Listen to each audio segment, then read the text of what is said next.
Whoopi Goldberg stands in a class of her own. One of the rare artists to wear the EGOT crown, Emmy, Grammy, Oscar, Tony. She's been the fearless moderator of The View, the aching heart of The Color Purple, the comic soul of Ghost, and the joy that powers Sister Act. Her rise reshaped what audiences expect of black talent on screen and stage. She didn't just break glass ceilings of race and gender, she walked through them and held the door for those behind her. But the spotlight that celebrates can also scorch. Behind the laughter and the trophies are years of poverty, dyslexia, teen trauma, addiction, 3 marriages that fractured, public storms over unscripted remarks, and serious illness that nearly ended her life. The legend is real. So is the cost. November 13, 1955, in the Chelsea Elliott houses of Manhattan, Karen Elaine Johnson was born. The world would later know her as Whoopi Goldberg. Her father, Robert James Johnson, Jr., a Baptist clergyman, left early. Absence became the first story she ever heard. Her mother, Emma, carried the family with double shifts as a nurse and a teacher, exhausted, steadfast, unbreakable. Those hallways smelled of damp concrete, dinners were stretched thin, and the light bill was a monthly cliff. School did not rescue her. She was bright, but undiagnosed dyslexia turned letters into noise. Teachers called her slow. Classmates laughed. The shame sank in. At Skidskeen in 1971, she left school, broken-hearted, not broken. Years later, she would say, "For years I thought I was dumb. I wasn't. I just wasn't seen." An even harder chapter came earlier. In 1969, at 14, she faced an unplanned pregnancy and, with no safe care, tried dangerous home remedies. "I drank strange concoctions, and it nearly destroyed me," she later wrote, in The Choices We Made. In 1970, at 15, it happened again, but this time, New York's law had just changed. She received safe legal medical care. It saved her life and lit a fire. She would speak up, so no girl would be forced into the dark the way she once was. "I didn't think I was smart," she said, "but I knew I could survive." She did. Leaving school left wounds and a vacuum. In the 1970s, she reached for chemical exits, LSD, heroin, a false freedom that slammed shut. Quitting was a cliff she learned to climb inch by inch. Slip, try again, slip, try again. Recovery wasn't pretty. It was stubborn, and it taught her a lasting truth. Escape doesn't heal. Courage does. She went west. San Diego, then Berkeley. She stacked jobs like bricks, waitress, bricklayer, blisters and bruises included, work in a funeral home, applying makeup to the dead, an intimate lesson in how thin life is. She taught acting and comedy in small workshops. One student was a young Courtney Love. Because performance felt like oxygen, in 1978, she watched 2 planes collide over San Diego, fire carving the sky. The image locked in. For 13 years, she couldn't fly. Panic clenched her chest at the thought. She took buses city to city while her dreams moved at jet speed. When a career-changing contract finally required air travel, she boarded trembling, sweat, heartbeat roaring, eyes shut, and endured every bump. Not triumph, survival. Those years did not waste her. They tempered her, and in 82 brought an on-screen whisper, "Citizen, I'm not losing my mind. I'm giving it away." 1983 was The Roar, a one-woman show, blisteringly funny and painfully human, that made audiences laugh, sob, and stand.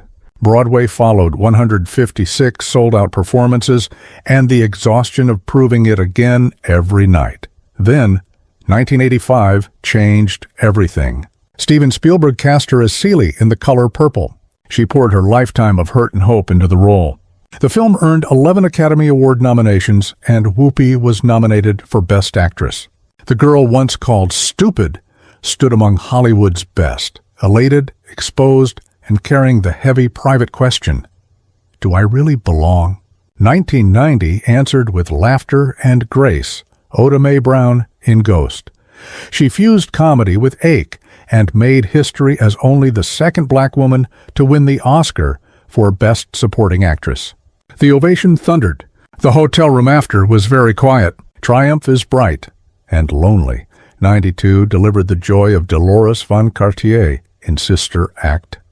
The movie soared past $200 million, birthed a beloved sequel, and parked her permanently in pop culture.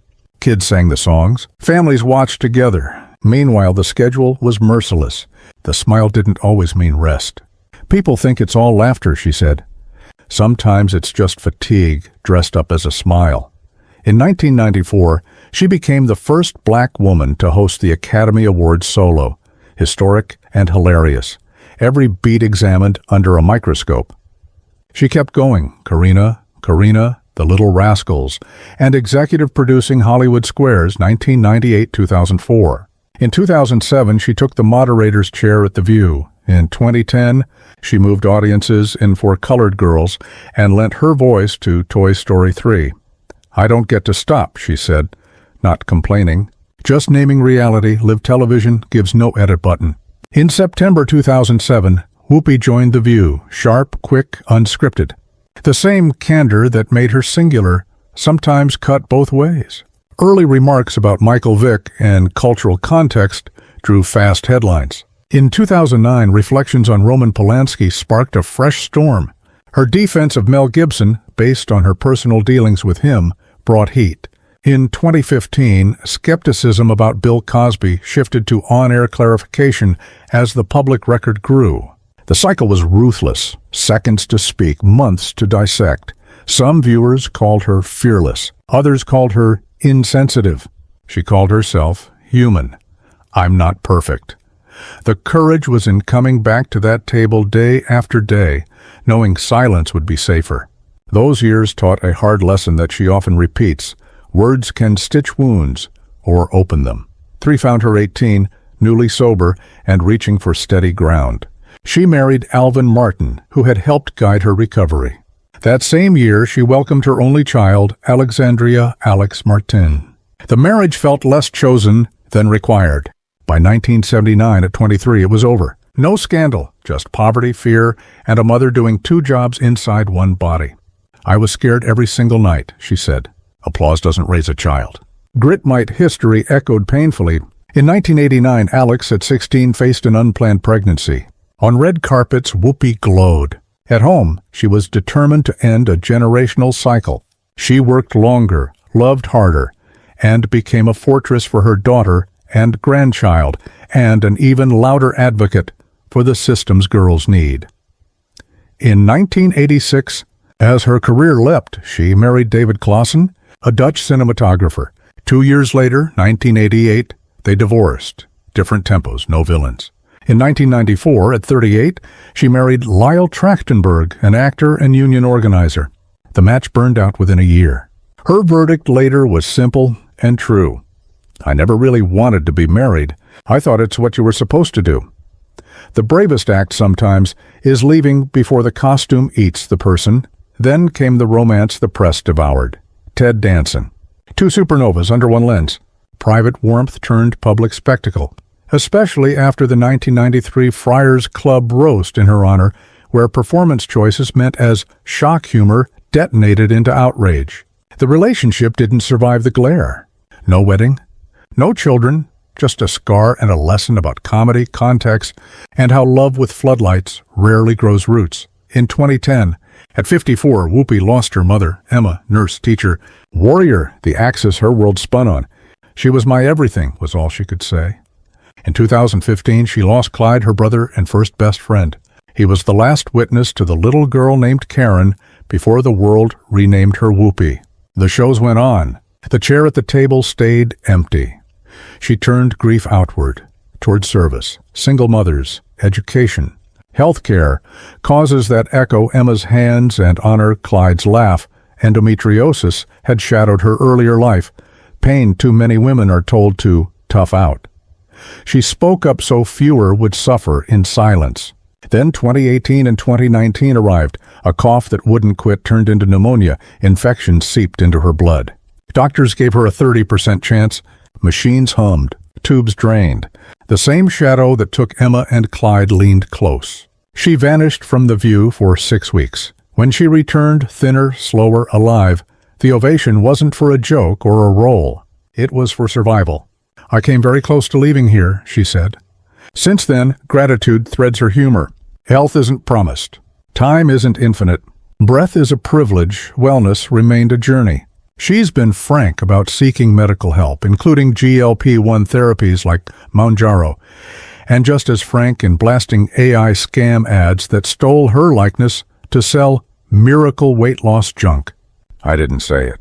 I didn't endorse it. Be careful, she warned, protecting her audience as fiercely as her name. Now, at 69, she centers her days around peace and purpose. Home base is a gracious 1920s estate in Llewellyn Park, West Orange, New Jersey. Ivy, warm wood, a library of scripts and history, a kitchen that smells like comfort and company. Across the sea, there's a sunlit refuge in Sardinia, Italy. Salt air, long horizons, audiobooks, notebooks, and waves, doing the restorative work applause never can. Sometimes you just need quiet to hear yourself again, she said. Her estimated net worth, around $30 million, reflects 4 decades of steady craft. No fleets of supercars, no gold-plated excess.